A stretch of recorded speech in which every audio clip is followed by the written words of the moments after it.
দেখুন তো ব্রেকফাস্টে এরকম একটা মেনু চলতে পারে? আমাদের তো চলে। তাই নিয়ে নিলাম ডালিয়া 1 কাপ। ডালিয়াটা ভালো করে ধুয়ে নিলাম।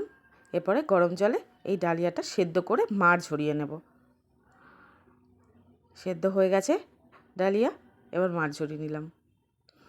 নিয়ে নিলাম গাজর 1/2 কাপ, একটা ছোট আলু আর ব্রোকলিটা একটু সেদ্ধ করে নিয়েছি।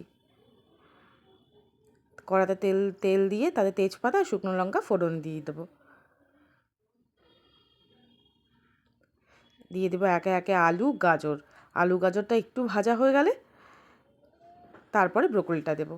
ও আবার লবণটা দিতে ভুলবেন না কিন্তু।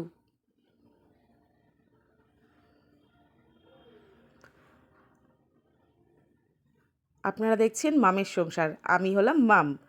আপনাদেরকে জানাই আমার সংসারে স্বাগত। এবার সেদ্ধ করে রাখা ডালিয়াটা দিয়ে দিলাম। এবার ভালো করে একটু ভেজে নেব। ভাজা হয়ে গেলে দিয়ে দেবো 1 চামচ চিনি। 2টো কাঁচা লঙ্কাও দিয়েছি কিন্তু আবার।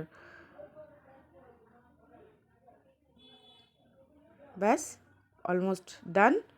লাস্টে একটু চিনি আর ঘি ছড়িয়ে আর একটু ভালোভাবে নেড়ে নামিয়ে নেব। আর গরম গরম পরিবেশন করুন এই ডালিয়া। খেতে যেমন টেস্টি সেরকম স্বাস্থ্যকর। একবার বানিয়ে দেখতেই পারেন, ভালো লাগবে কিন্তু।